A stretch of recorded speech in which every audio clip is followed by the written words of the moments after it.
Yet another tragic death was reported today from Bandaravilla. The victim was a child who was waiting for a school van to return home after school.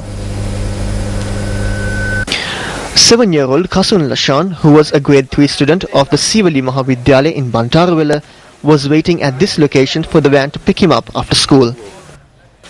However, he had later walked to a plot of land located nearby until the van had picked up students from another school. Our correspondent said that the land was inundated due to the heavy showers. The child died after falling into a pit that had been dug up in the plot of land. The body of the child, who was a resident from Viharakale in Dirtalawa, has been placed at the Bandaravilla hospital.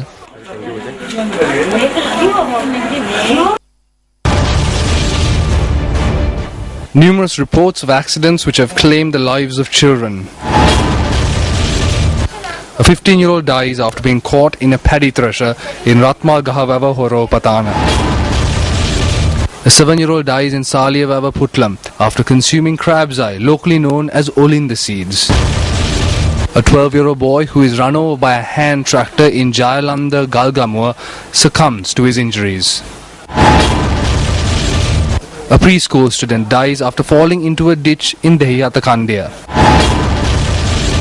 2 children dead in separate accidents reported yesterday and today.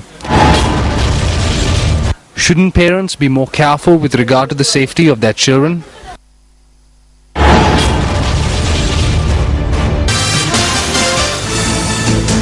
You're back with the news. Managing Director of Fonterra Brands Lanka, Leon Clement, clarified the controversy surrounding the dairy products imported from New Zealand. Managing Director of Fonterra Brands Lanka, Leon Clement, said that DCD or dicyandiamide is a non-harmful water-soluble compound that has been used in fertilizers on pastures to reduce greenhouse gas emissions and the leaking of nitrogen into waterways. Issuing a statement, the New Zealand government assured all consumers that New Zealand dairy products are safe. The statement adds that Wayne McNee, the New Zealand government senior official for food safety, has previously acknowledged that low levels of DCD have been detected in a small number of New Zealand's milk powder products. McNee has been clear that there is no food risk and adds that despite DCD being safe, New Zealand has stopped using DCD.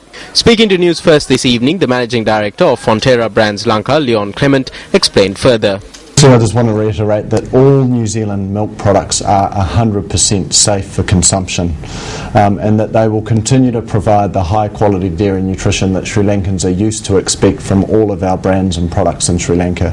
We've been working very closely with the Ministry of Health and with the Consumer Affairs Authority, and we have been very open with sharing all of the relevant information on this issue.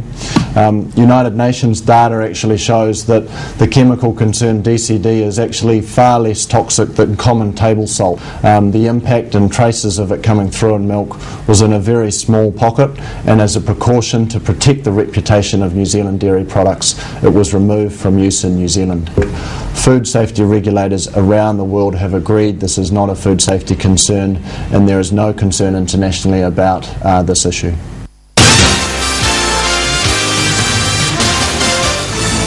The Disaster Management Centre says that 11,850 persons have been displaced over the past 3 days due to the inclement weather. The DMC added that 8 deaths were caused by the adverse weather conditions.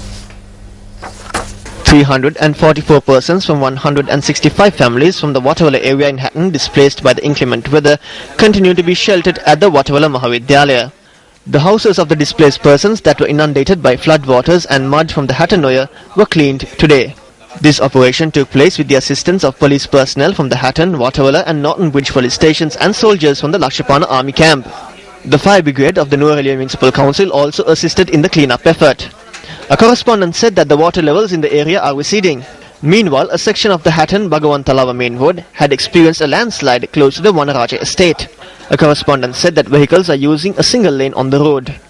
Meanwhile, an earth embankment fell onto a primary section of the Bosco Vidyalaya in Hatton. The principal of the school, M. Cruz, said that over 450 children have been given a holiday as a result. Meanwhile, the floodwaters in the Ratnapura area are also receding.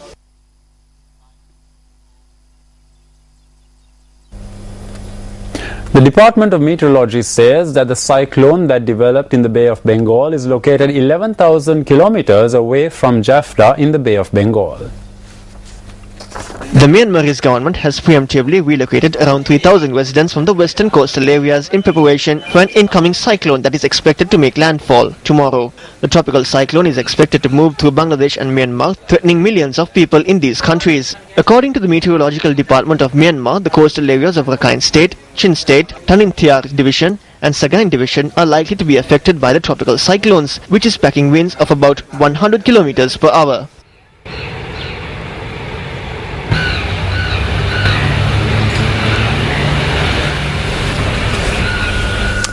News First U reporter WAK Sunil sent in this report from Mathara today.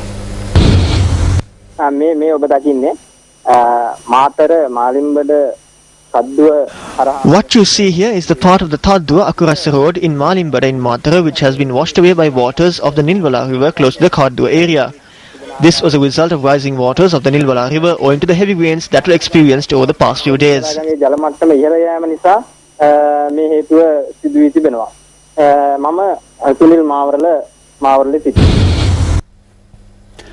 it's time now for the newspaper cartoon of the day.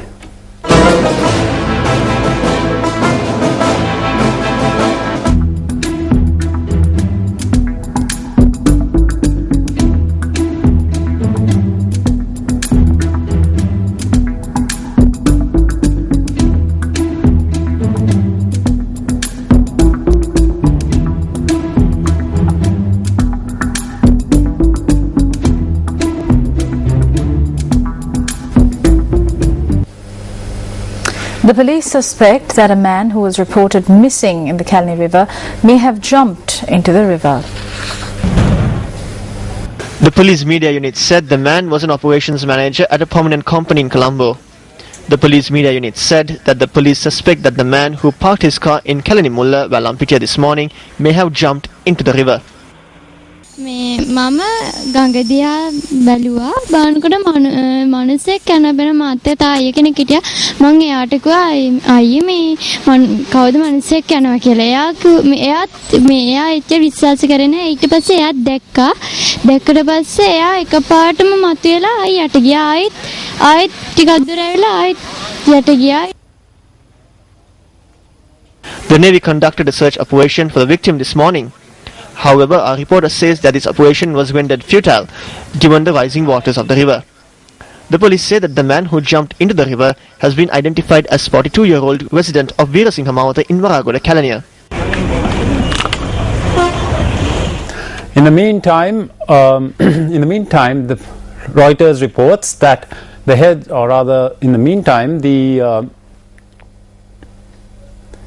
Reuters reports that UK Deputy Prime Minister Nick Clegg said in Parliament today that there would be consequences for Sri Lanka if its leaders did not address international concerns over human rights violations ahead of the Commonwealth Heads of Government Summit scheduled for November. According to Reuters, Clegg told Parliament that despicable human rights violations had taken place in Sri Lanka, but that Britain still plans to attend the CHOGM Summit. The report quotes Clegg as saying, quote, "All of us accept the controversy around this, accept the unease around this, but what we will be doing by attending the CHOGM Summit in Sri Lanka is using the opportunity to cast a spotlight on the human rights violations in Sri Lanka," unquote. Standing in for Prime Minister David Cameron during the UK Parliament's weekly Q&A session, Clegg said there will be consequences if there is no change in conduct of the Sri Lankan authorities. Reuters reports that Cameron and Foreign Secretary William Hague are expected to attend the biannual Commonwealth meeting in November in Sri Lanka, while Queen Elizabeth will be represented by Prince Charles. An additional secretary of the Ministry of Telecommunications and Information Technology and a contractor who were recently arrested by the Criminal Investigations Department were remanded until the 29th of this month after being produced before the Fort Magistrates today.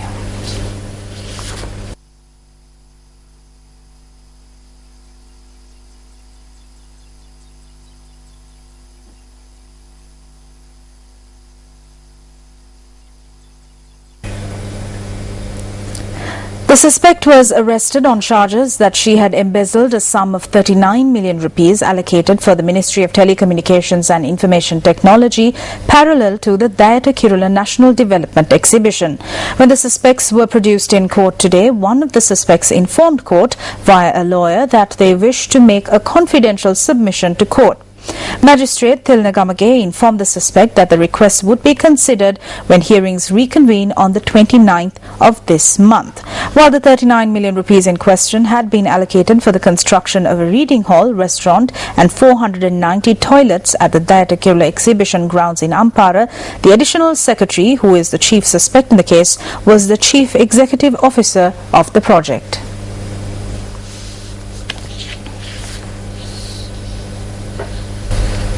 A United People's Freedom Alliance member of the Karandeniya Pradeshiya Sabha was remanded on charges of assaulting and molesting a mother of two. The police said that the member of the Pradeshiya Sabha was arrested yesterday following a complaint that was lodged by the molested 36-year-old woman.